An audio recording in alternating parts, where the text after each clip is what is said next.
Welcome to the New Books Network.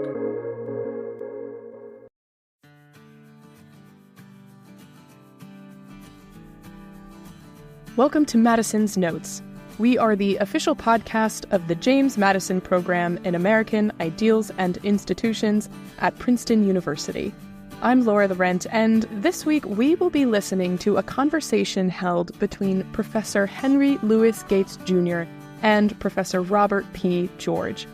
This conversation happened back in December of 2024 in a public lecture held on Princeton's campus. However, it was such an impactful conversation that we felt it was important to share with you listeners here on the podcast as well. The conversation details the unlikely but mutual experiences that Professor Robert P. George and Professor Henry Louis Gates Jr. shared in their upbringing in West Virginia. Professor Gates is the Alphonse Fletcher University Professor and Director of the Hutchins Center for African and African American Research at Harvard University. He is an Emmy and Peabody Award-winning filmmaker, literary scholar, journalist, cultural critic, and institution builder. He's published numerous books and produced and hosted an array of documentary films. Professor George holds Princeton's celebrated McCormick Professorship of Jurisprudence, and he is director of the James Madison Program in American Ideals and Institutions here at Princeton. Skipper Dipper Ripper, I don't know how we got here, but here we are. Here we are, buddy. Here we are. I want to share with the audience a bit of the background to how we got here, and I am just so overwhelmingly delighted to be able to welcome to Princeton my very, very distinguished eminent friend, Professor Henry Louis Gates Jr. This began just as COVID was on the horizon. On Thursday, November 14th of 2019, I received out of the blue the following email message. Dear Robert, I was watching the dialogue between Cornell and you on YouTube today and almost fell off my chair when you said you were from West Virginia. I'd love to hear more about that. If you would send me your best mailing address, I'd send you 2 of my books, one about growing up in the Eastern Panhandle and the other about Reconstruction and Redemption. I shall always be a loyal West Virginian. 3 sets of my 4th great-grandparents, 2 set free by the Revolution and the third set free in 1823, all lived in Hardee County, about 30 miles from Piedmont, where I grew. So I have deep roots in those hills. Best wishes, Skip. To which I responded 23 seconds later with, Dear Skip, thanks for your lovely note. I'm delighted to hear from you. Yes, I am indeed a genuine bona fide fellow mountaineer. And like you, I shall always be a loyal West Virginian. Montani semper liberi. That's right. The state's motto, mountaineers always free. As evidence of my hillbilly authenticity, I offer the attached photograph taken in Cambrabo State Forest near Elkins. I'm the lad in the bib overalls holding the fishing rod. The younger boys are brothers of mine, the older ones are friends. And here's some additional evidence, and there I supplied the link to that banjo performance that was just shown on the screen. I'll paste below this note, now get this, folks. I'll paste below this note a fan letter that I sent to you back in 2011 after reading your wonderful memoir, Colored People. It probably never found its way to you. The address to which I directed it is not the one from which you wrote to me. Anyway, it provides a bit of information about my own West Virginia background and experiences. It would be lovely to get together sometime to compare notes about growing up in the hills. And that's exactly what we're doing today. Now, I want to read you just a bit before we turn to our conversation of that note, that fan letter that I wrote to Professor Gates in 2011.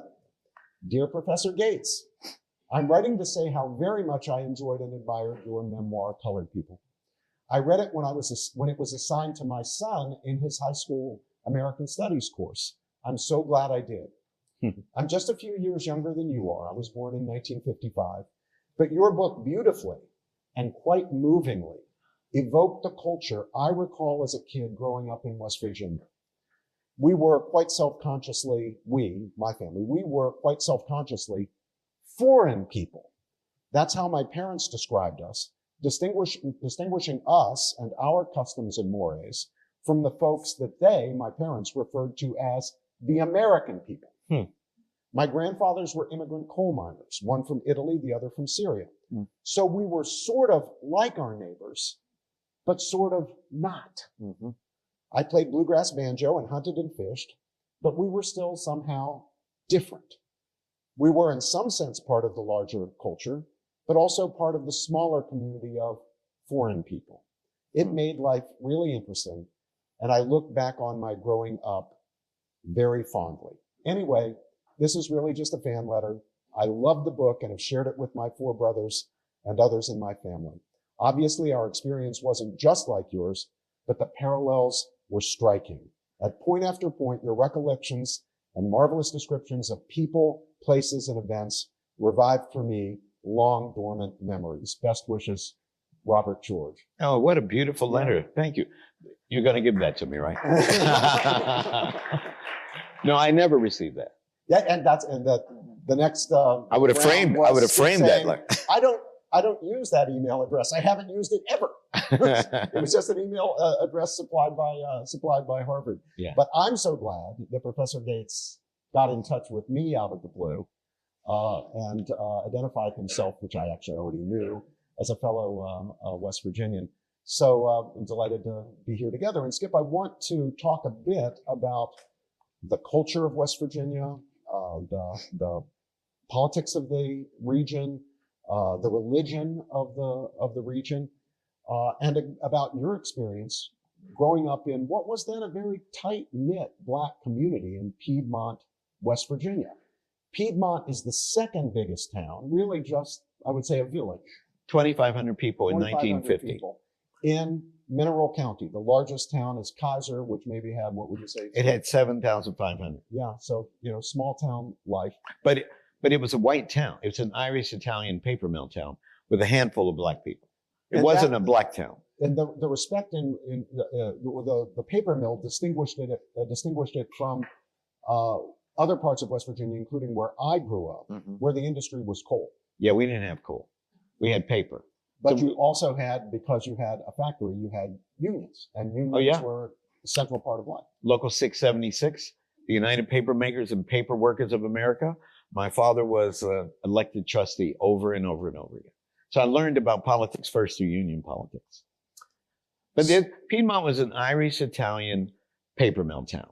And one of the curious things about growing up there, as Robbie said, I was born in 1950. You were born in 55. Brown v. Board, remember, is 1954. Schools integrated in Mineral County, West Virginia in 1955. And that didn't happen in Morgantown, and God knows it didn't happen in the southern part of the state, which is where the coal is concentrated and where, consequently, the Black population in West Virginia, which was always small, but was disproportionately concentrated in McDowell County, and Wyoming County, and Monroe County. For God only knows why, the school board voted to integrate the schools in 1955. So I started first grade, 1956, at the white school. And my brother, who's 5 years older, had gone to the colored school, as we would have put it. This was Rocky. Rocky, my brother. I have one brother. It was Dr. Paul Gates, educated at Potomac State College and Western University, at dental school. And he's a very prominent oral surgeon who's now retired. So he went the first 5 years at the segregated school and then started sixth grade at the white school, at the integrated school. And then he went to the high school when I was at the elementary school. So we never overlapped. But it is astonishing that this white school board, without any kind of pressure, voted to integrate the schools. I think that it was probably, any idiot could figure out that it was just stupid having two separate school systems for a handful of Black people. I don't know. One of the things that we joke about is, basketball is very big in West Virginia, and it was particularly big when we were growing up because of Jerry West. Right.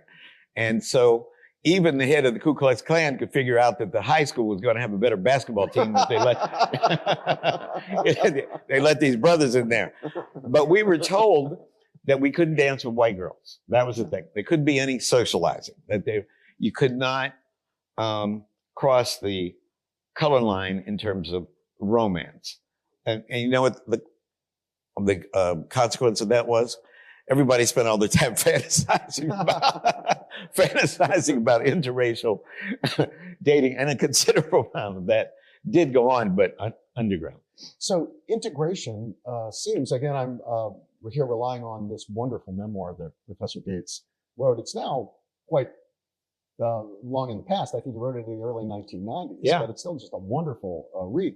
Integration went smoothly for that particular school. Piece of cake, yeah. And you, though one of the new black children just entering the school, were together with, if I remember her name correctly, was it Linda Hoffman? Yeah, Brenda. That was Brenda Kimmel. Brenda Kimmel? That's her pseudonym was Linda Hoffman. Linda Hoffman in the book. Yeah, but her real name was Brenda white, Kimmel. And you were black, and you were the two stars of the elementary school. That's right. And if she were here, she would say she was the smarter of the two. You know, every year I summer Martha's Vineyard. Thank God. You know, it's a great blessing for 2 months.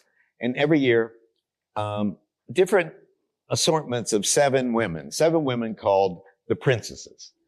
4 or 5 each year will come up and spend 4 days. And the thing that I have in common with these, they're all white except for one.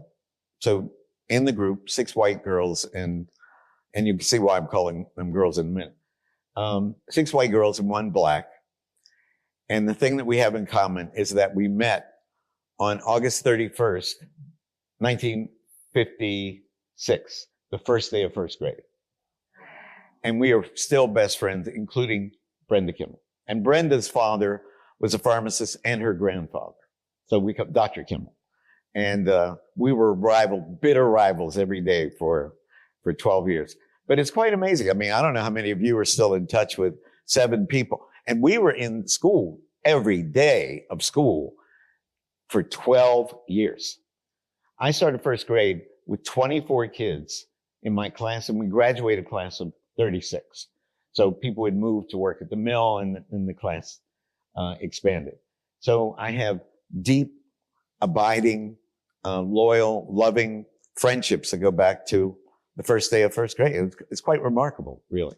And, well, what I find so remarkable about that story is that it was okay for a little black kid to be one of the 2 top students in the class. Yeah.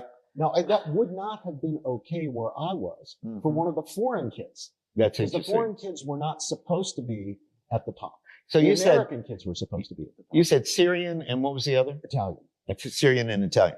Well, we had, yeah, that is interesting. You had, as you described in the book, the people whose first names began with the letter O, and people whose last names began with the letter O. Or ended with the letter O. So my dad worked 2 jobs. He was at the paper mill in the daytime, and he worked as a janitor at the telephone company. There was a small branch of the Chesapeake and Potomac Telephone Company in Piedmont where the operators worked. So there are half a dozen operators that put those things in. I call them hoses, but that's not what they are. You know, you put them to connect the call. So it was a piece of cake, this job, right? It wasn't a dirty job.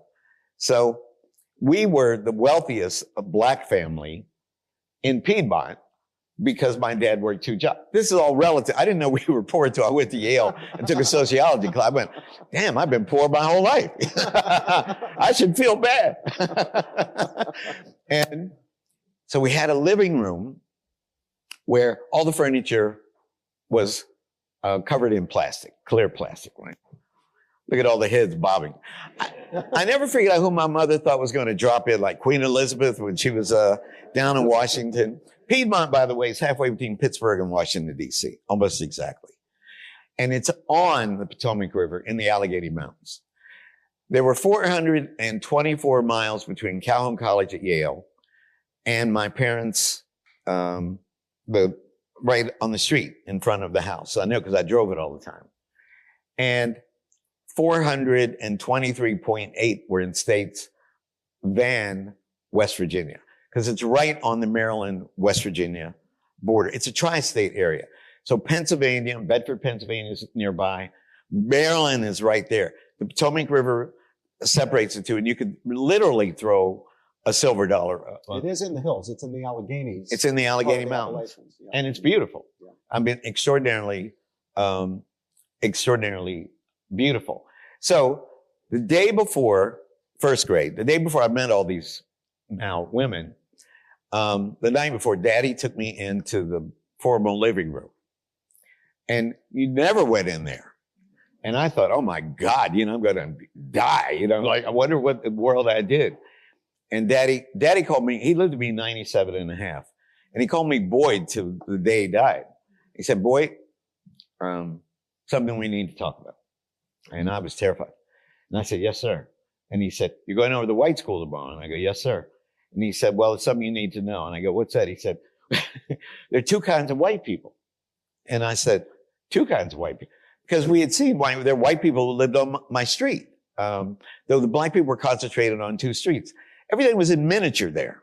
Kind of like Princeton, It's and the Princeton was like New York City compared to Peabody, West Virginia. And I said, well, how do you tell the difference between these two kinds of white people? And Daddy said, that's why I brought you in this room. He said, they are the Irish, which we said, the Irish, and the Italians, right? And I said, well, how do I tell the difference, Daddy? And he said, that's why I brought you in. He said, the Irish have names that begin with O, and the Italians have names that end with O. And that, ladies and gentlemen, is the secret to my success. Dealing with white people all these years.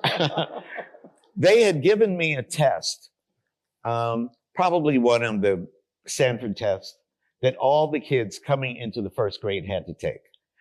And I remember that it probably was a series of tests, I don't know. But I remember that somebody white from the school or the school board came to talk to my parents. And I was shooed into the kitchen. And after this white person left, see, white people were, you just never saw. You saw the milkman, he was white, so we called him Mr. Milkman, the postman, Mr. Postman, and the insurance man, because insurance is very big in black communities, right? So we had a college fund, like 25 cents a week or whatever. So he was Mr. Insurance Man. So it was like Dickensian. Yeah. And so this white person left, and my parents came to me in the kitchen, and my mom always called me Skippy, and they said, Skippy, you're a very special person. And that man just said they gave you as I recall, there were 500 questions on this battery test, and I had 489 right. Huh. So, and my brother had been at the white school the year before, and he is wicked smart. We have a genetic gift of memory in the Gates family. My father and my brother had perfect memory. They could play cards. Bridge, you don't want to play with them. Because they could tell you reneged on something a hand played 10 years ago, And for my dad, he told me once, it was like, everything was like a video. Experience was like a video. So he could just remember everything. He didn't have to remember it. Everything, he could just see it.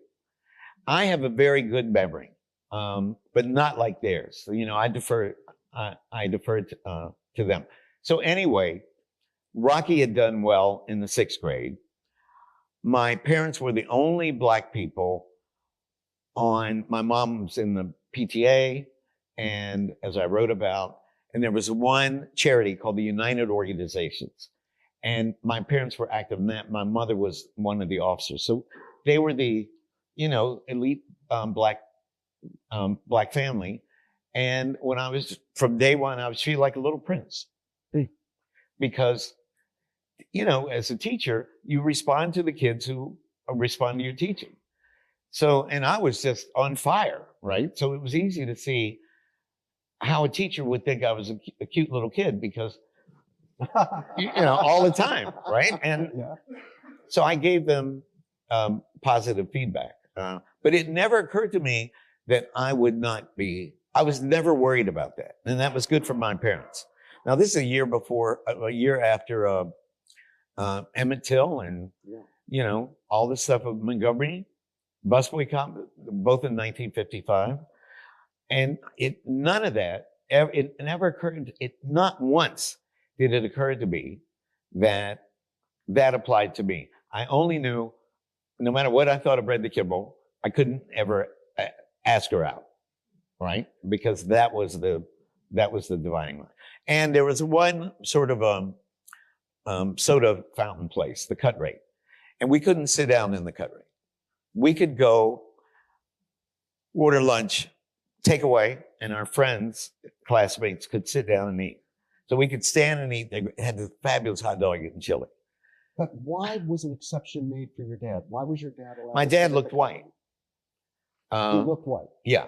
And that was the reason? Yeah, I think that was the reason, and because he worked at I said he had the second job at CMP, the Chesapeake Potomac Telephone Company, and it was 200 yards up the street from so I don't know, one of his best friends, we eventually bought their home, was the head guy at the telephone company. So I don't know if he told Carl Daddysman, who was the racist who owned this place, or just because my father could pass.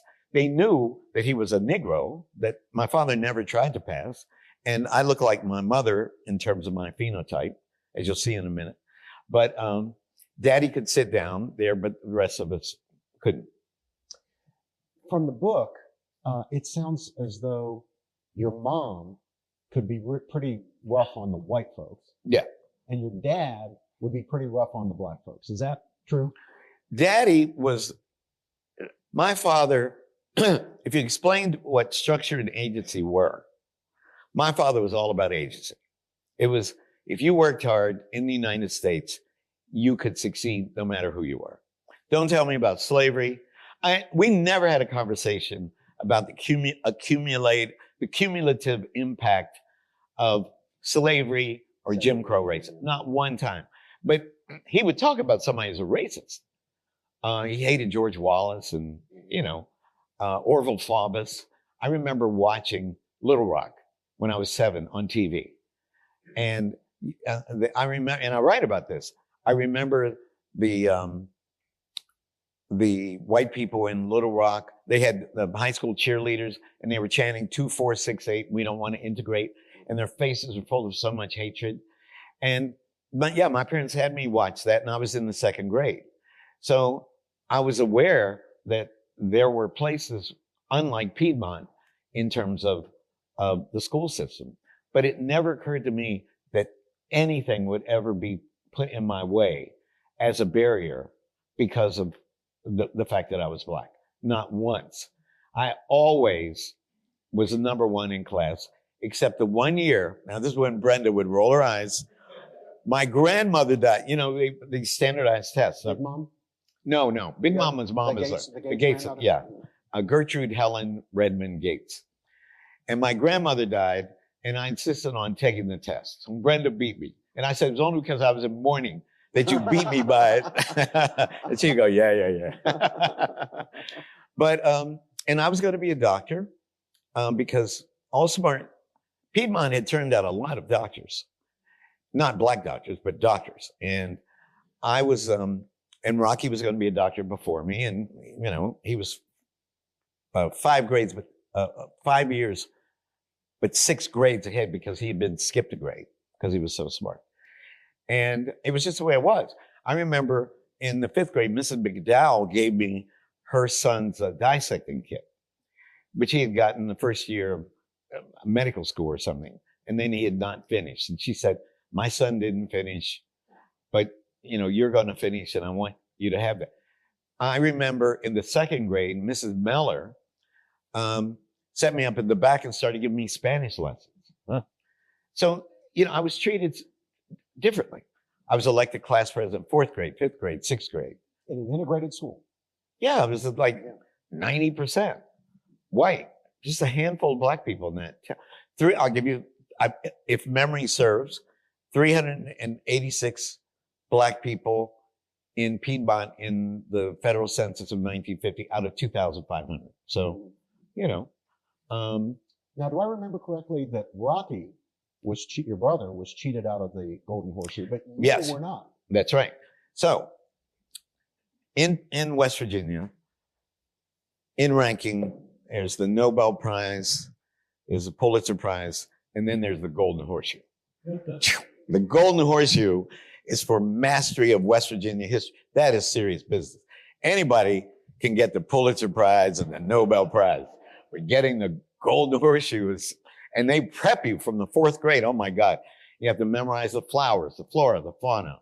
The fact that whatever famous person even passed through the hills of West Virginia, George Washington had a little old shed and he passed through on the 5th of March in 1776. You have to remember, because I think it's fair to say that, and I say this with love, that West Virginians had a collective inferiority, a cultural inferiority complex, because people made fun of them as being hillbillies.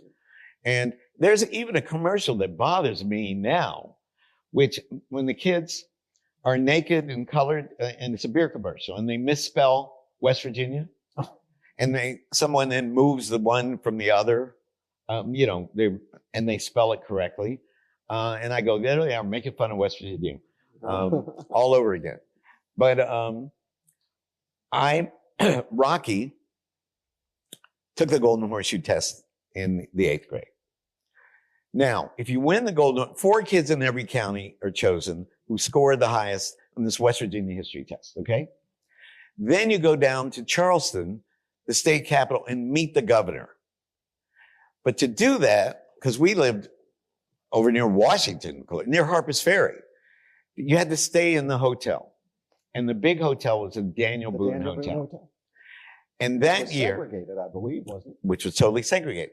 Elgin Baylor. How many of you ever heard of Elgin? Basketball stuff. Elgin Baylor, his team had the Lakers, the Minneapolis Lakers, right? And then they became the LA Lakers, if I remember correctly. Right. They had done an exhibition game in Charleston, and the Daniel Boone Hotel refused to let him stay there. And so obviously they were not going to let Paul Edward Gates stay there, Rocky. And so they told him that he misspelled a word, that he came that close, that he misspelled a word. And if he had only spelled this word right, he would have won the Golden Horse. And that broke his heart. And I remember that, and I remember his face, and he was punishing himself for just, how could I have misspelled that word? Because I told you he had a great memory. And it was a really cruel thing that they did. It might not sound like a big deal, but when you're in the 8th grade, and this was the goal. In West Virginia, the Golden Horseshoe. That's the Nobel Prize. It is. It's a big deal. And so, about a month or so later, Mr. Shaver, the same white man who ran the telephone company office that I mentioned earlier, and maybe it was Mr. Shaver who told the guy who owned the cut rate to let Gates in, right, and let him sit down, he showed up. And he and my father were very close friends. And Mom and Dad and Mr. Shaver were in the front, that same front room with the plastic coated sofa. And they were hushed tones. And then after he left, they came out to the kitchen and Rocky was there. And they said, Rocky, you didn't misspell a word. The Daniel Boone Hotel was segregated and and that's why, and so I was determined I was going to win the Golden Horseshoe. I mean, you can't make yourself win something, but that was a goal that I wanted to do. And I think very few Black people had ever won the Golden Horseshoe before I did. End of the story. The final beat of the story is I got to know John Rockefeller IV.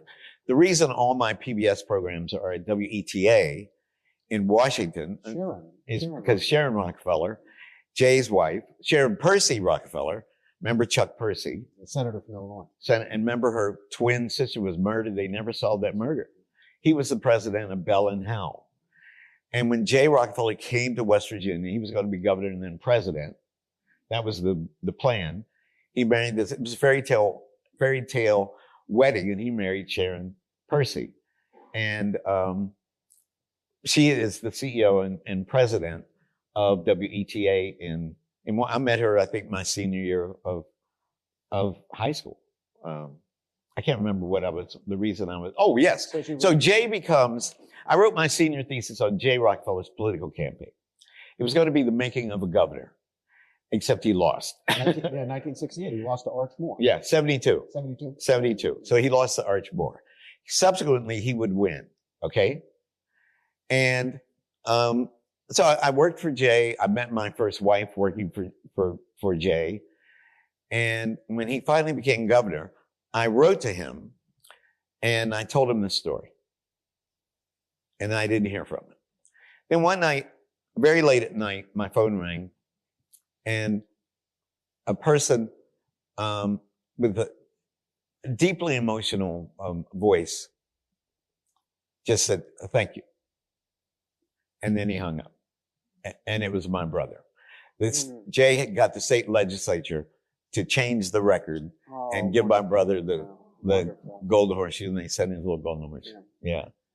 So now I have to confess that I did not win the golden horseshoe, but I got the only thing from a West Virginian's point of view that would be better than the golden horseshoe. Department of in recognition of outstanding achievement in landing a state record, a brook trout on the second day of August, 1968, which measured 18.75 inches total length and weighed 3.5 pounds. That's a serious trout. That's a serious brook. And I like to fish. I still fish. But I never caught anything like that. But I can do striped bass, nice sized striped bass. Well, you were near, in Piedmont, of course, you're near the South Fork of the Potomac, which is the best smallmouth bass and channel catfish water anywhere in the East. Right? That's right. Fantastic. The North Branch and the South Branch. You get different kind of fish out of both. And the water's clean and the fish are wonderful to eat. Yeah. Trout and bass and sunnies. So you learn to cast and you get sunfish, and which are so bony, and you learn how to clean the fish. Now, I go fishing on the vineyard in the summer, which is ocean fishing, not too far out. And I go with Glenn Hutchins, one of my best friends. He's a philanthropist. He's one of the owners of the Celtics. He funded the Hutchins Center, which I direct. And we go bone fishing. Oh, that's great. So fly fishing. Yeah, fly fishing in the Bahamas on Andros Island at a 5-star fishing camp. A long way from Piedmont, Skip. That's a long way. Not in a private plane. Private planes are great. No TSA, nothing like that. They go, that's for regular people. I go, really? Oh, wow, that's great. Let's talk about some of the ways growing up that our people, yours and mine, were. Can I say one more thing before I forget? One of the things I'd like to think that has characterized my work is writing about the ironies of the social construction of identities and multiple identities. And I've always insisted on that. I didn't have to read that. Nobody taught me that, because I embody multiple social identities that shift in terms of importance and have my whole life. Being from West Virginia, as you could tell from these crazy kind of conversations, being from West Virginia, I tell my students, is as important. This is going to sound hyperbolic, but it's not. Is as important as being Black in the shaping of who I am. Mountaineers are always free, rugged individualism. Growing up in those hills, I have a purchase on those hills. We didn't immigrate. I do not descend from recent. We immigrated. I did not descend from recent immigrants. As Robbie said, we can I am the most DNA tested Black man in the history of the world. I win hands down on that. And I have a fabulous family tree. And I have a fabulous family tree, one, because I have access to the world's greatest genealogists, but also because I descend from, on 3 lines, from 3 sets of what we used to call free Negroes or free people of color. If you were free, then you have a paper trail. If your ancestors were free, no matter what color they were, they are listed by names in the federal census. So at any given point, I think, and you could fact check me right now. In 1860, I think 12% of the African American people were free, which means that their names were in the federal census. For the other 88%, their names were not in the federal census. There's one little quirky. There are 3 counties where some clerk wrote down the first and last names of enslaved people. In one was in Texas, in the county. I was praying to get a guess, and it was Anita Hill. Oh my goodness! Anita Hill's family was from, so we could trace her family tree back. But that's a parenthesis.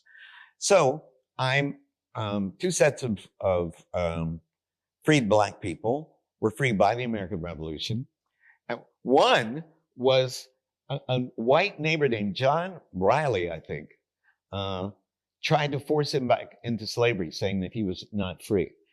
And 6 white men testified that he was free, and he got. And we have once free, always free rule. Yeah, and we in 1795 and 1796, and we don't have a court transcript, but we have a description of the actual case. That is fascinating. And then the third, in the will of Abraham Van Meter, written in 1821, Joe and Sarah Bruce on my father. The other 2 sets are on my mom's side.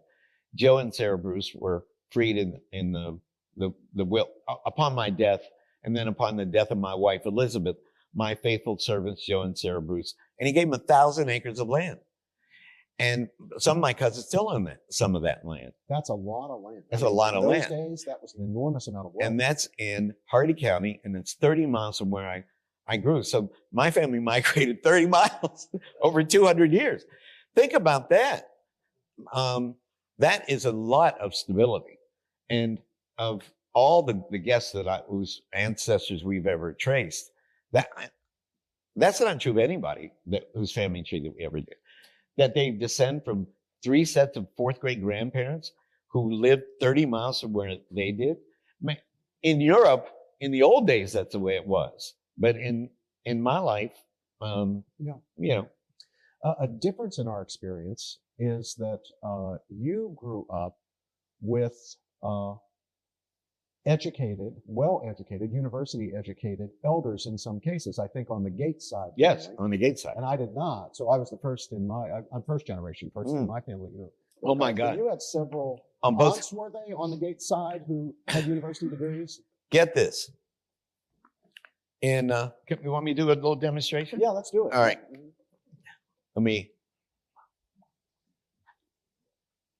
So I'm not going to. Oh, man. That's the video for the 10th anniversary of Finding Your Roots, different lecture.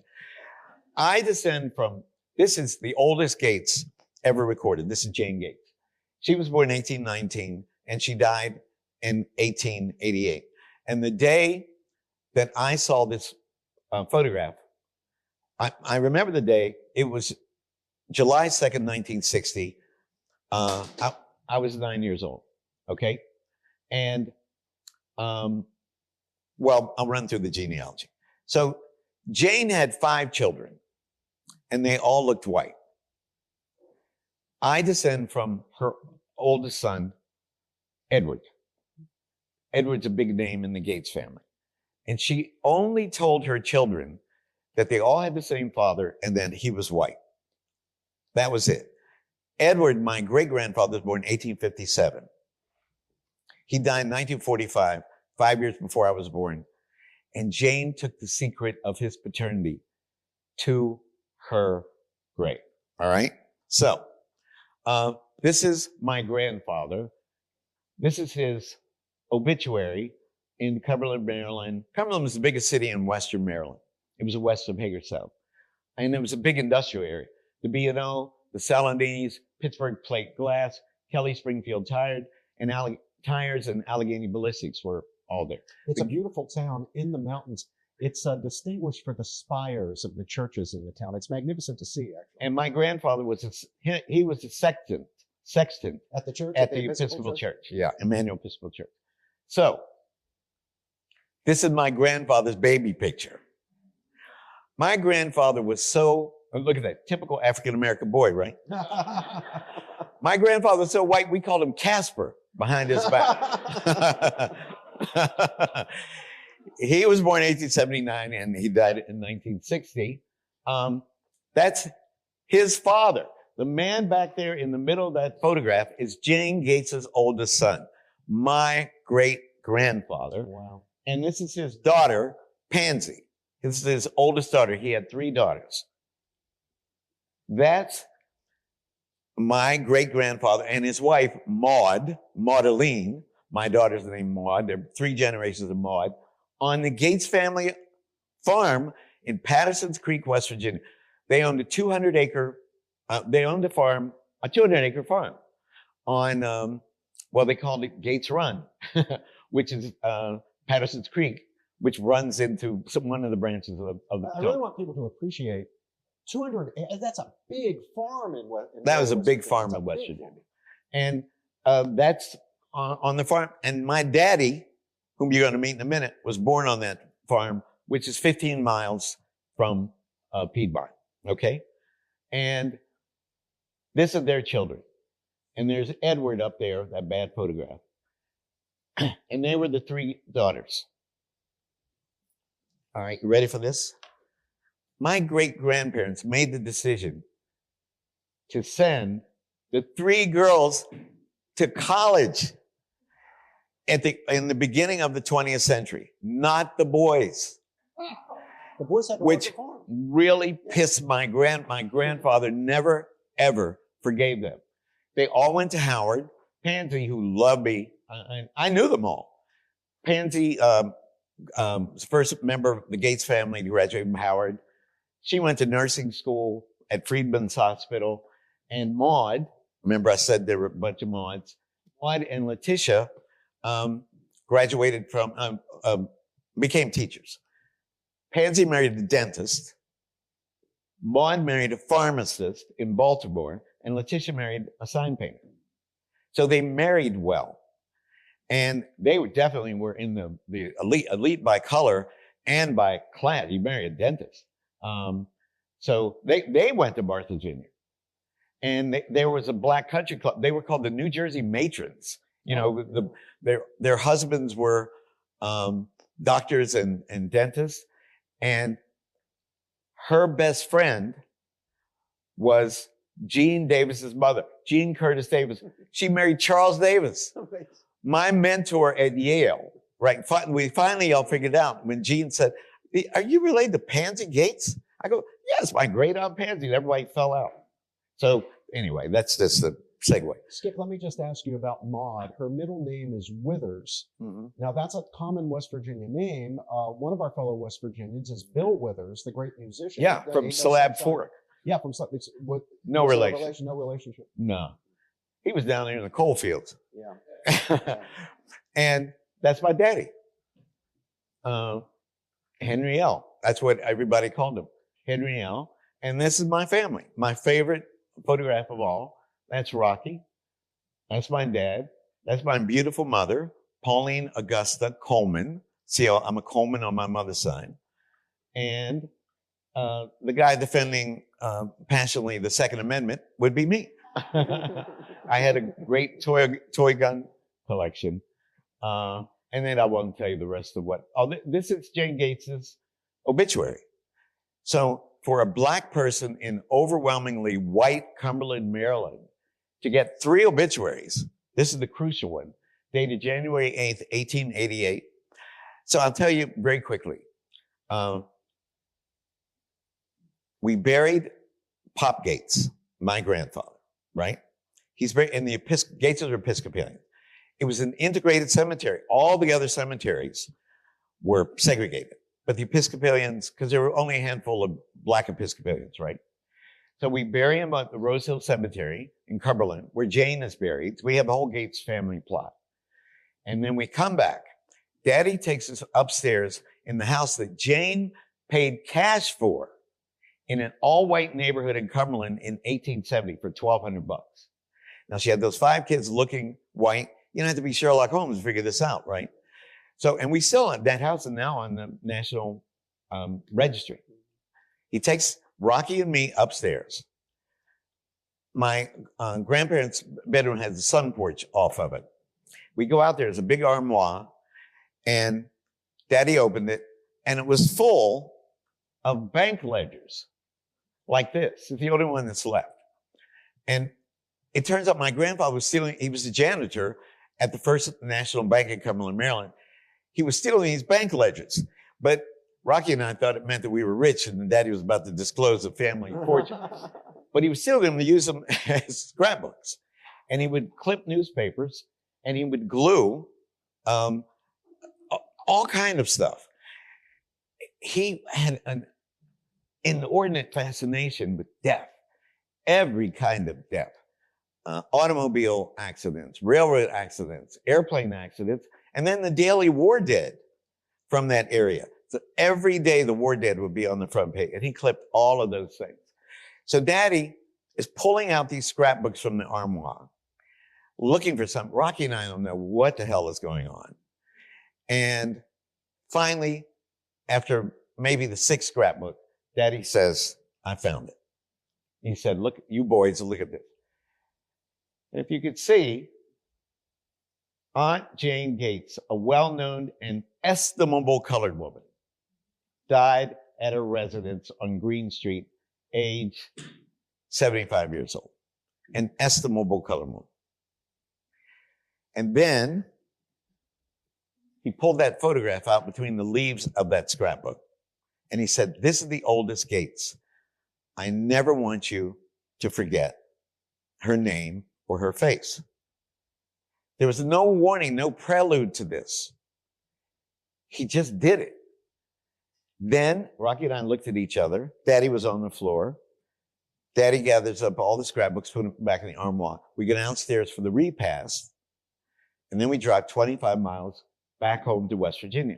Now, remember I said we were the richest black people in Piedmont. So I had my own bedroom, and I had this beautiful antique bookcase and desk that my mother had gotten from a white family whose house she used to clean when she was a little girl after this woman had died.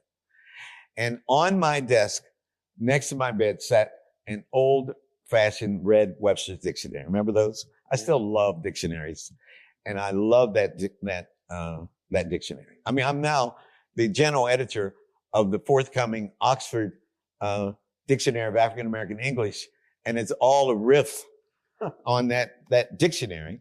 And the last thing I did, ladies and gentlemen, before I went to bed, was look up the word estimable, because I had no idea what it meant.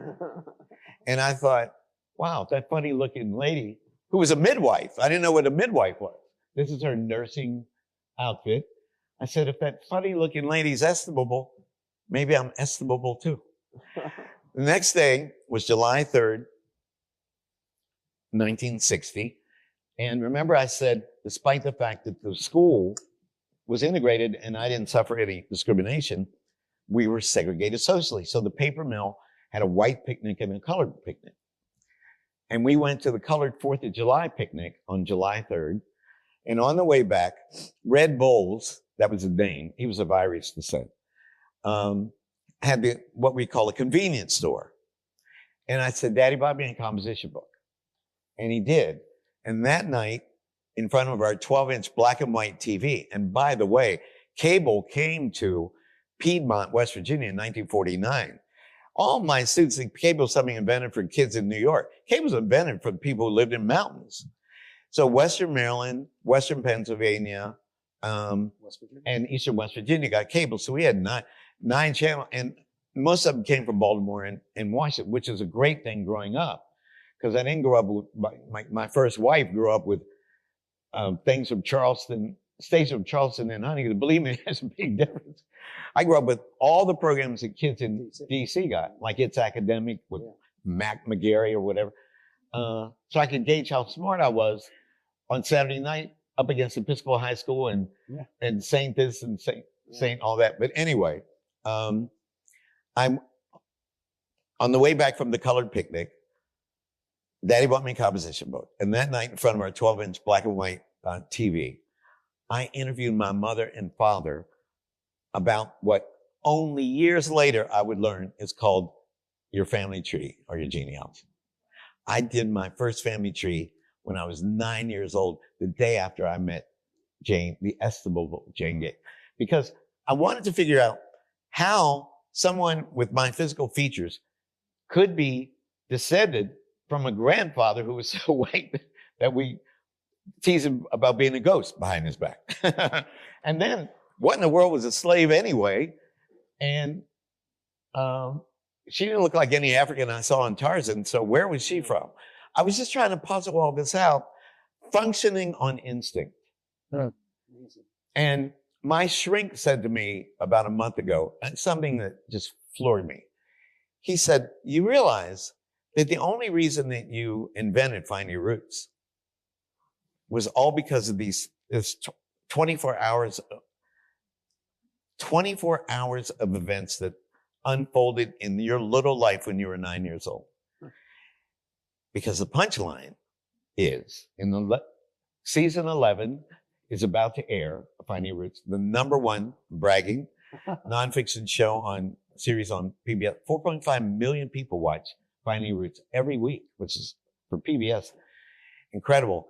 And in the last episode, you will see, if you're kind enough to watch, 150 descendants of Jane Gates gathered in Cumberland, Maryland, and our genius genetic genealogist, C.C. Moore, Google her, C-E-C-E Moore, subject of a profile in the New Yorker 3 or 4 Decembers ago. C.C. Moore puts me on the stage, I'm the guest, and she reveals the identity of my long-lost great-great-grandfather. Took her 4 years building up family trees through my DNA. How many of you have had your DNA done? Trace. So you know you have those 4th and 5th and 6th cousins and you go, that's just noise. It's not true. That's where the gold is. If you're trying to get around the metaphorical brick walls in a family tree. 4 years. And we knew he was Irish because I have the O'Neill haplotype. So 10% of the men in Dublin, more or less, and I have exactly the same Y DNA, which all men get from their father, an identical genetic signature. But now I know his identity. And it would be revealed, and what my surname would have been. It certainly wouldn't have been Gates. And more or less where he was from in Ireland. And now I have a new family tree going back to my 5th great grandfather. It's amazing. So I outed Jane, you know. I used to pass her grave and say, Grandma, I'm going to tell who that white boy was that you slept.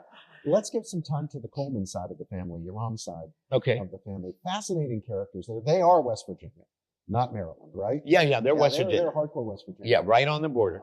Now, about college, my mother had 9 brothers. Uncle Harry, who's still alive, graduated from BU in 1960. So you had education at that level on your mom's side as well as your dad's side. 4 of my mother's 9 brothers went to college. My uncle Alvin became a professor at Prairie View, biology. He went to Michigan State. He wanted to be a doctor, didn't have enough money, taught biology at historically black Prairie View A&M in Texas.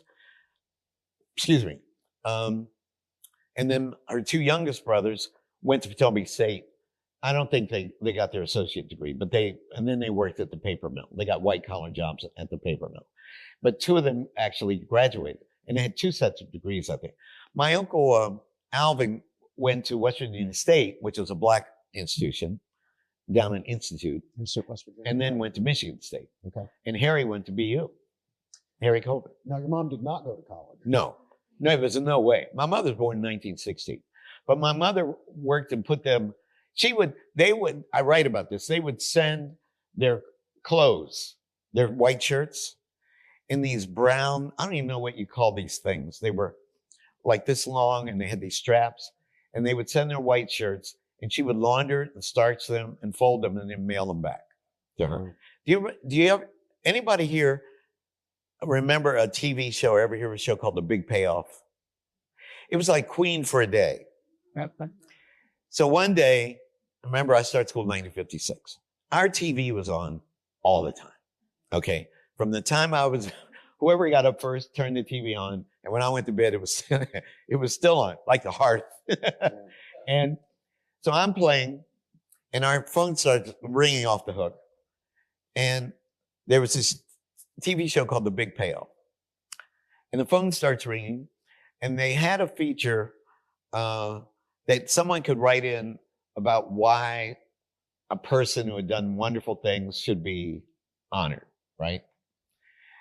And Harry, he's a Methodist minister, the guy who went to BU, had written in about how my mother did their laundry and sent them money when they were in college and how poor their family was and everything. And that letter was right there on the screen, man. They picked my mother for the big payoff. So the stuff must have started coming. Oh my God, she got American Tourister luggage and gold. And then 2 years later, she's elected the first colored secretary of the PTA. And she would be stopped. My mother was good looking. You can see her in that picture. And she had style. She studied sewing at a vocational school in Atlantic City. And so we had this signature sewing machine that you could, next to the most valuable antique Steinway grand piano, that was nothing compared to that signature sewing machine. You did not mess with that sewing machine. And my mother could do anything with that sewing machine, but she never sold anything, but she could make it. My sense of clothes, my sense of style came from my mother, without a doubt. Also in the book, you talk about your mother's elocution. Oh, yeah. The way in which she spoke and the high standards to which she subjected herself and you guys. Yeah, she prepped us, you know, in our Piedmont was like an art school. So that we had, are you ready for this? The high school, 6th grade, the elementary 6th grade, right? They didn't have a junior high school. When you showed up in 7th grade, you were either assigned to the House of York or the House of Lancaster. You know? The War of the Roses. And we were taught about the War of the Roses. And every 6 weeks, we were up for literary. That's what it was called. It was called literary. And the whole school would go to the gym, and the Lancastrians and the Yorkists, right? There would be debates, poetry, narrative reading, and then you would be coached by the English teacher, and then you had to square off. And then there'd be judges, and it's amazing. Think about that in the hills of West Virginia. Mama would rehearse us. Mama said, these people, they don't want colored people really to win. And so she would say, no, Skippy, you have to do it like this. You have to do it like that. And when she read those minutes, oh my God. At the PTA meeting. At the PTA meeting. And she read the eulogies in church, I understand. Is that right? If you were colored and you died in the Potomac Valley, Pauline Gates memorialized you, man. The family would call, and the newspaper would call and say, Pauline, would you write the obituary?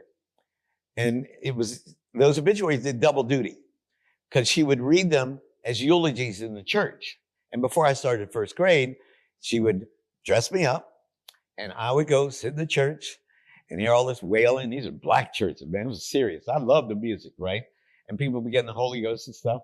And the minister then at the appropriate time would call on my mother and she would stand up looking like a goddess. It sounded like a poet. And she would read. I wrote in Colored People that my mother made people remember the person that you wanted to be in your heart before the world punished you with its various forms of cruelty. And I remember coming home from one of the funerals, and Daddy happened to be off, or it was one of Daddy's friends. And I was holding their hands. And it makes me tear up a little bit thinking of some of these stories.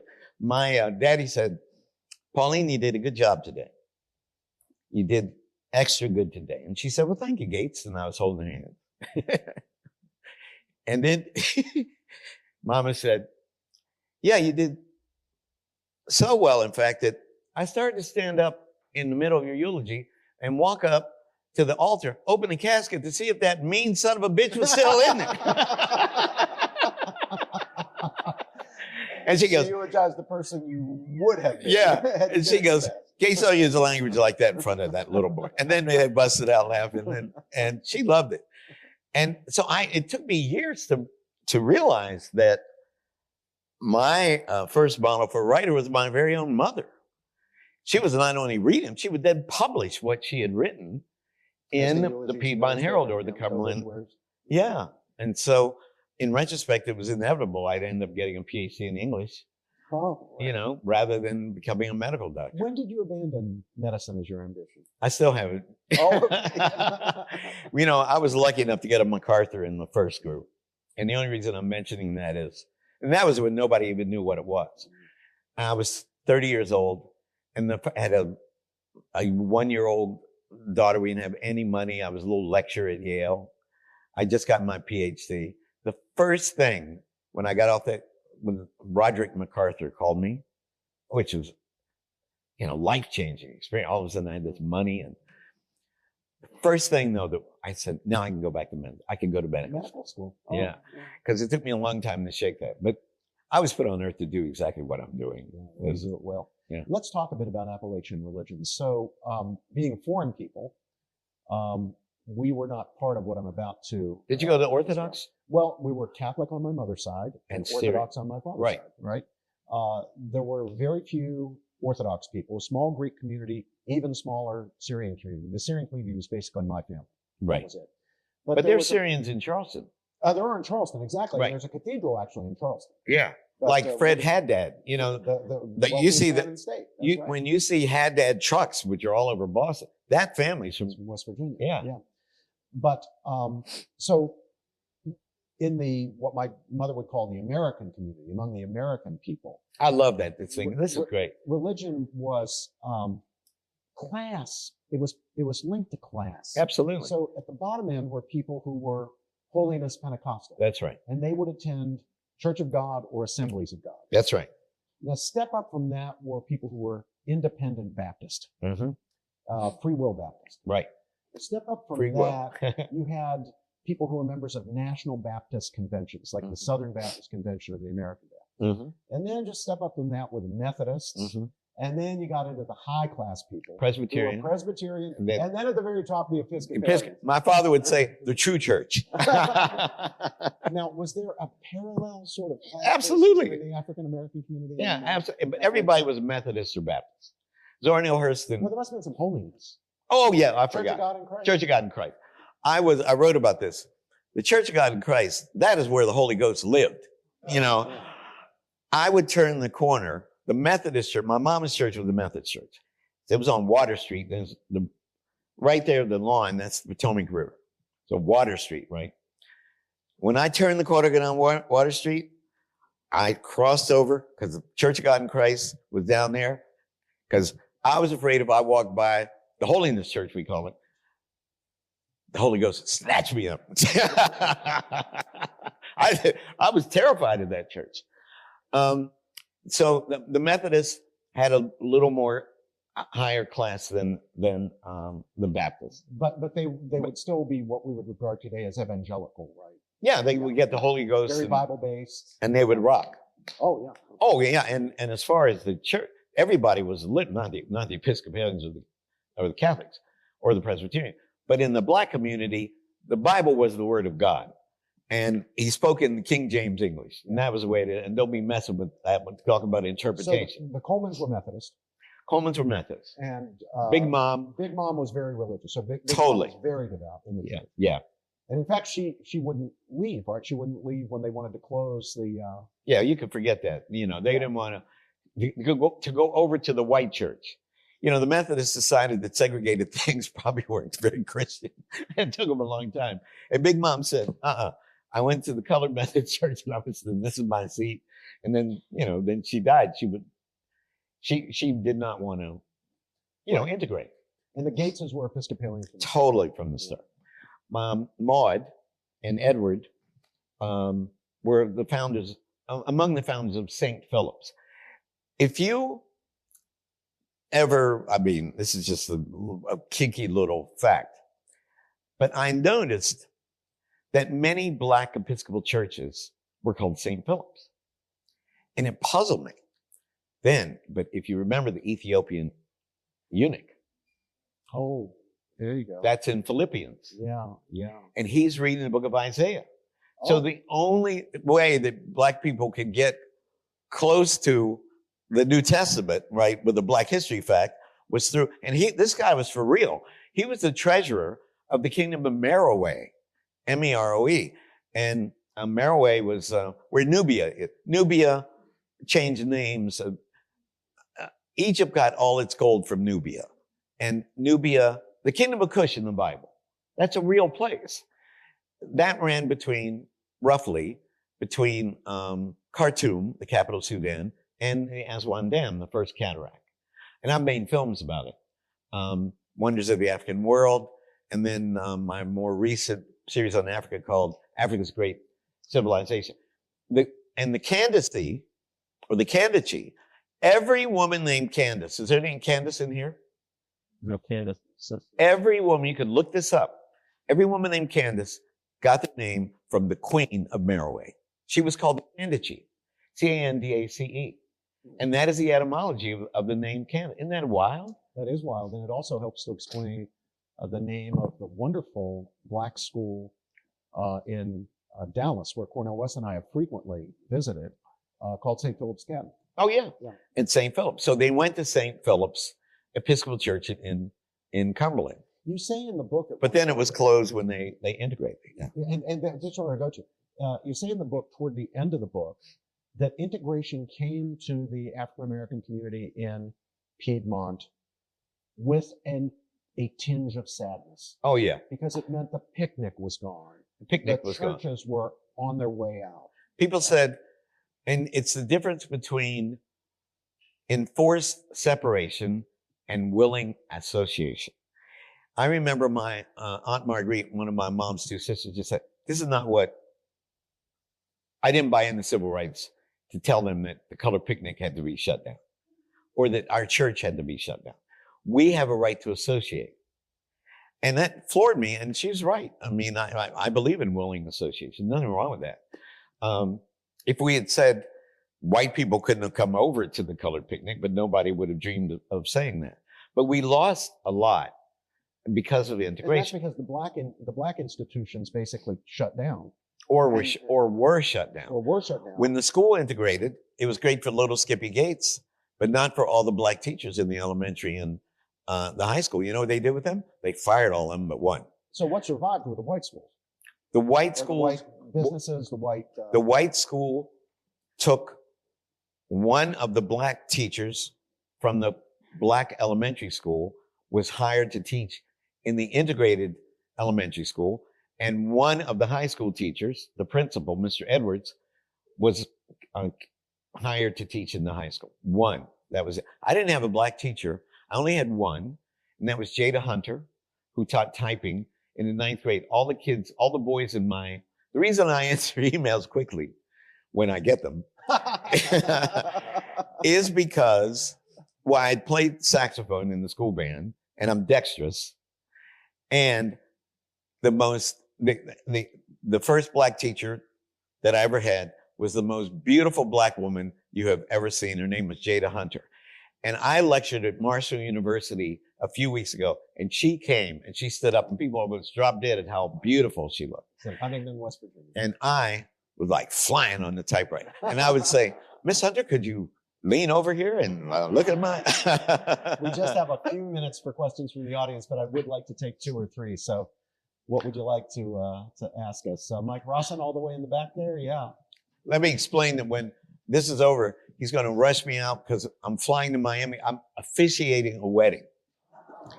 And my wife is down there, and she said, get yourself down there tonight. So I got to do it. I said, but Robbie George, she goes, I don't care about Robbie. Yeah. I have to say that is the best excuse I've ever had from someone who didn't want to stay for dinner. You often refer to the importance of West Virginia to your identity. Yes. And your family was in Mineral, previously Hampshire County for a long time. Hardy County. Hardy County. Yes. There were plans at the West Virginia Constitutional Convention not to include those counties in the state. Right. How different do you think your story would have been if they had remained in Virginia? Well, you have to remember that my freed ancestors were freed in the state of Virginia because West Virginia didn't become West Virginia until June 20th, 1863, right? And all my people were freed, on those lines, the last in that will written in 1821. So, and they had to petition for the right to stay in the state after, I believe it started with Nat Turner's rebellion, that free Negroes had to petition the state legislature to remain.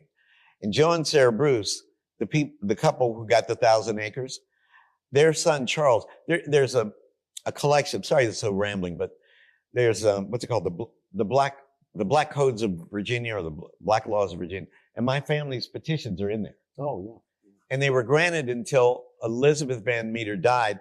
Then the state legislature wrote and said, you need to get out of out of Virginia. And they just ignored it and stayed. And no white person ever turned them in. So, and you don't get to look like that without a lot of canoodling, shall we say, up in the hollows.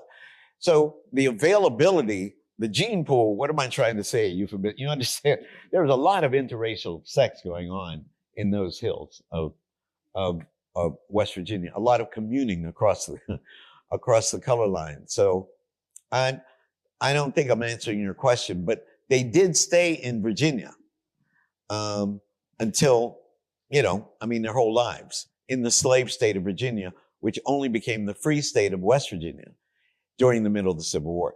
But you know what? Even in West Virginia, in the election of 1864, the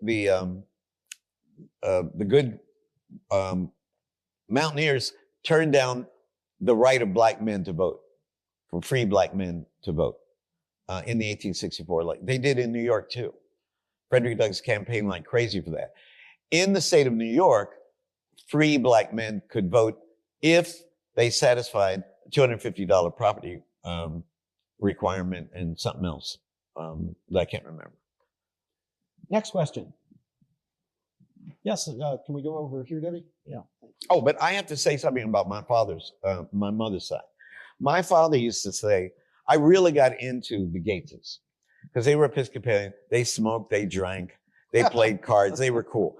I was saved when I was 12 years old, and I joined my grandmother's church. And for 2 years, I didn't lust in my heart. I didn't go to basketball games. I didn't go to movies. I loved movies even then. I didn't dance. I didn't listen to black music because my mother was sick and she thought she was going to die. And if I say this quickly, I can get through it. I thought if I made a deal with Jesus that if my mother came back to the hospital when she left on a Sunday night and told me she was going to die, if I gave my life to Christ, then my mother would live. So 3 days later,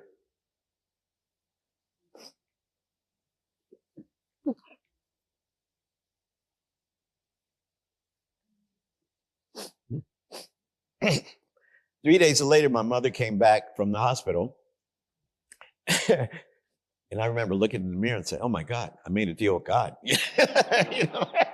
Time to pay up. Time to pay up. And so Saturday, there was one minister for the two Methodist churches, one in Kaiser, the county seat, and one in Piedmont. So that the colored community in Kaiser had their service on Saturday afternoon. And then in Piedmont, it was Sunday morning. So at the age of 12, which is the age of consent or whatever it's called, I hitchhiked one Saturday afternoon. I didn't tell anybody. That Saturday afternoon, I hitchhiked down to the Black Methodist Church in Kaiser. And there were about 12 people there at church. And the average age was about 90 years old. And everybody knew everybody in the county, right? So they go, Skippy, it's great that you're here. And there's a moment in the service where the minister invites you to give your life to Christ. The call to the altar or something. Altar call. Yeah. And so when he did that, I stood up and the minister said, Skippy, the toilet is back there. I go, no, I want to join the church. They went, what? Reverend Monroe? Yeah. And so Ralph E. Del Monroe. Black people said Monroe. And so I stood up. It's one of the most moving things of my life, really. I went to the altar and everybody in the church got around me and they all joined hands. And the minister asked you, will you do this? And I think there are 5 questions. And I say, I do. You promised you would do these things. And I started crying. They all cried. And then I guess we had communion. I don't know. And then one of them drove me home. So remember I said we had cable TV. And we were on that TV all the time. So it's Saturday night. I joined the church a few hours before. We had dinner, and we're watching. Let's see. Saturday night was gun smoking. Sunday was bonanza. Bonanza. Yeah, that's right. So whole of America was what. See, I think we had a better society when we only had three channels. Because everybody, on Monday you say, man, did you see Mr. Dillon in Chester? So my father loved a crossword puzzle. So he would do the crossword puzzle in the Cumberland paper, and he loved Alfred Hitchcock. So he subscribed to Alfred Hitchcock's magazine. Most of us didn't even know Alfred Hitchcock had a magazine. And he loved that. And on Sunday, we watch Alfred Hitchcock present. And I'd hear that music. I go, oh, shit. I'm about to die. Alfred Hitchcock is going to scare me to death. I wouldn't have said shit, by the way. So Daddy's doing the crossword puzzle. It is Lazy Boy. I'm on the floor. Rocky's doing whatever he's doing. Mama's doing whatever at the sewing machine. And one of them said, well, Skippy, what'd you do today? I said, well, I joined the church. My father fell out of the chair. What? I said, I joined the church. He said, that is the dumbest thing I've heard in my whole life. And he was Episcopalian too. He thought all that these people were crazy. I never told them their whole life why I joined the church. Mama died. I mean, she lived through this thing, through her medical crisis, but she died before colored people came out. But Daddy was alive when colored people came out. And that's when I revealed why I joined the church. But for 2 years, I didn't miss church. I sang in the choir. Everybody thought I was going to be a minister. I prayed as well as I could. I tried to keep the faith. I prayed a lot the night before exams. I would beat Brenda Kimmel, and God would help me do that. Skip, you never revealed it to Mama? No, never. So she didn't know? No. That was between me and it was sort of, it's so stupid, but it was pure. Yeah. Sure. Sure. It was just, that was, other than the day my mother actually died, I was playing. It's Sunday. I look up and my parents are all dressed like they were going to church, and they were in the hospital. And Mama said, Skippy, I'm going to die, and you be good, listen to your father, and I love you. So, and I just went hysterical. And so I went upstairs to my bedroom. I got on my knees and I prayed and cried. And I said, if you let my mother live, I'll give my life to you, Yeah. And then 3 days later, she came back. And that's when I went, okay, got to pay up. We got a question over here. It helped me on the SATs, all those good references to the King James Bible. But you know what? I wouldn't sacrifice those years for anything. It was a task. I kept my word as best I could. I had a deal. It was formative. Yeah. And I learned a lot. But you know why I stopped? I switched to the Episcopal Church when I was 14. And I stopped because I began to feel like a hypocrite. Because I was worshiping with people who thought the world had been created 7 days. And they didn't understand what an allegory was. I mean, they understood what an allegory was, but not the word allegory. But that an allegory was not something, Uncle Remus or Brer Rabbit. They understood that kind of allegory, but not in the King James Bible. Yeah. The world was created in 7 days. There was a dude named Noah, built this big boat, and he had two kinds of everything, including mosquitoes, I mean, that's just the way it was. And so I was taking biology, and I never thought the world was created in 7 days. You know what I mean? And I began to feel like a hypocrite. And that made me uncomfortable. In the Episcopal Church, you didn't have to even believe in God. Over here. Yeah, thank you so much for coming, Professor Gates. I'm a junior from Bluefield, born on the West Virginia side, but grew up. Oh, you're from Bluefield? Yep. Yeah. Oh, great. My wife is in Pineville. And my Uncle Harry's first church was in Bluefield, the Methodist Church. Yes, sir. Bluefield brags. I don't know about with climate, whatever climate, degeneration. Bluefield used to brag that it was the naturally air-conditioned city. And if the temperature ever rose above what? 90 degrees, free lemonade. Free lemonade in the whole, yeah, isn't that wild? Anyway, go ahead. Yeah, so now, did I take West Virginia history or not? That's how you got that golden horse. That's right. Can you stand up, sir, to complete your question? Yeah. I'm curious, what was your experience like at Yale, and how did the Black community respond to you going to school so far away? Oh, well, I'd gone to Exeter for 6 weeks and got homesick in So it's all complicated. We have to dial it back. I didn't just like come out of nowhere. At the Episcopal Church camp, when I converted, as part of the preparation for my confirmation, the Diocese of West Virginia had a church camp, 18 in Romney, West Virginia. Peterkin. Yeah. And so I went in August of 65, and there were 3 black kids out of 102 campers. And there were all these rich white kids, the Episcopal Church, right? And a lot of those kids went to New England prep schools. Actually, the coolest kid there was Mark Foster Etheridge III. And his father was the editor of the Detroit Free Press. And he was just so cool.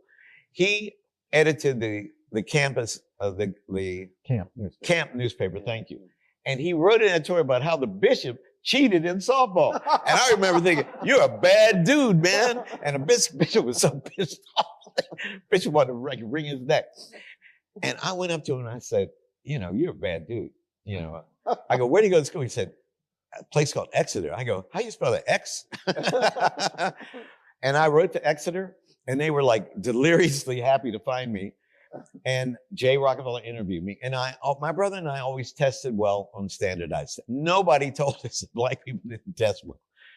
So what at the PSATs, I got 99% or whatever. So Exeter said, boom. So they gave me a scholarship, full ride. When I was a rising senior in high school, I would voluntarily repeat in my junior year. And I stayed 6 weeks. I was so homesick. And then at Exeter. So I went back home. I graduated senior year.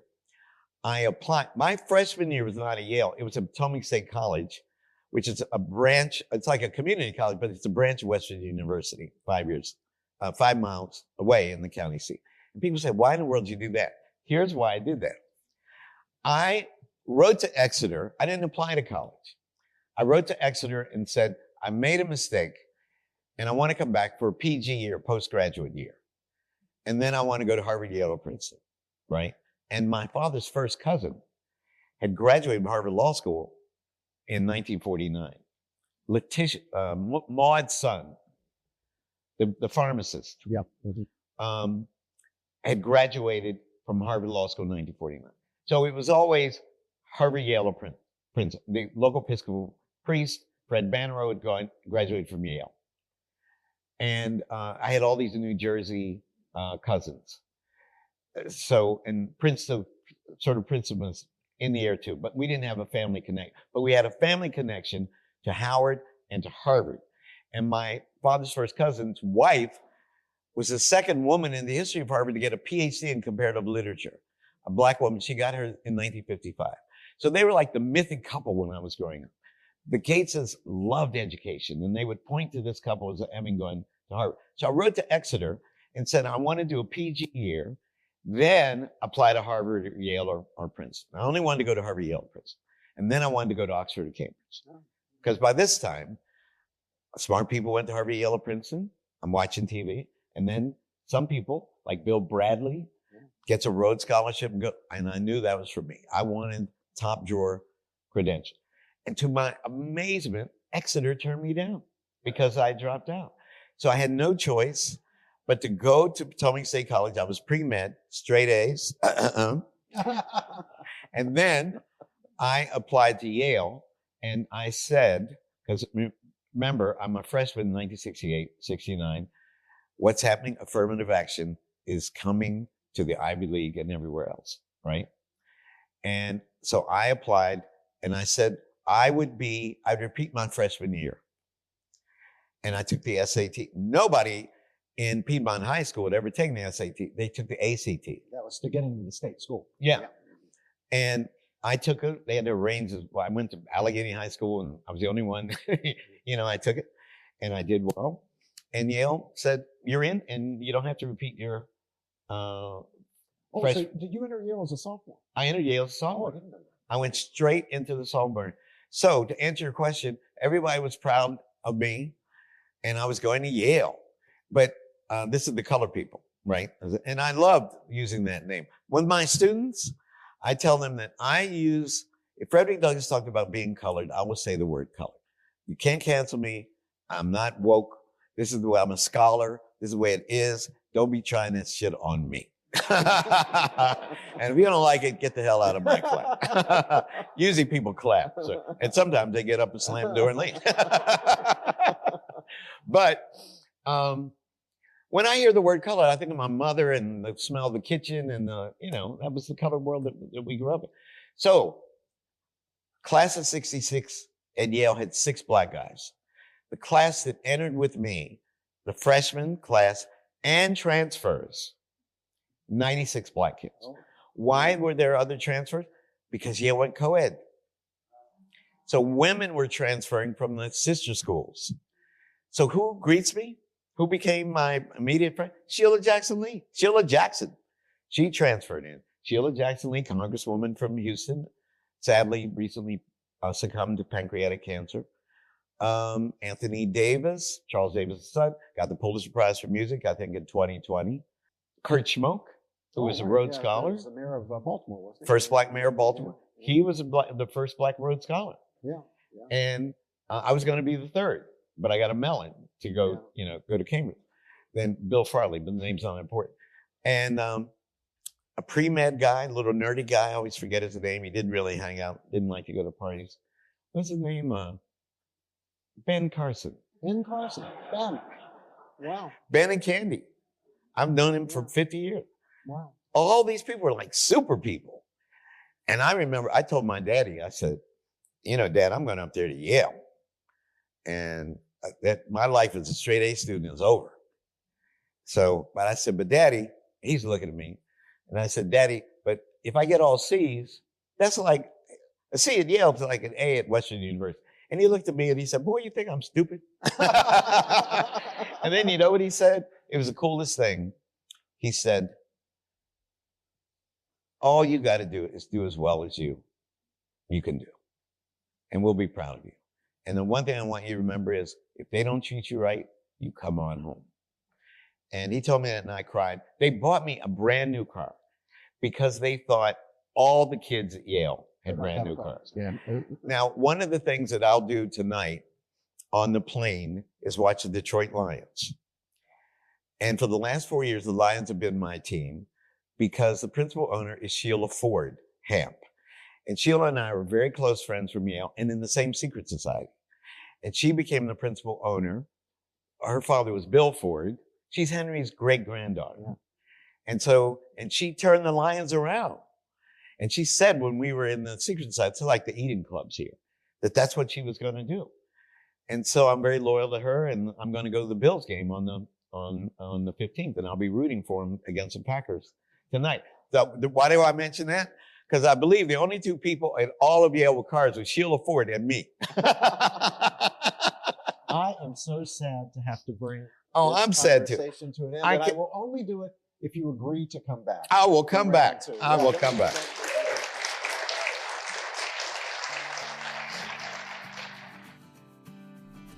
Thank you for tuning in on this particularly special episode of Madison's Notes. If you liked what you heard, make sure to subscribe on whatever platform you happen to be listening from so you can get notifications about next week's episode. Next week, we have a special guest, Professor Jonathan Haidt from NYU's Stern School of Business. I'm Laura Laurent, and this has been Madison's Notes.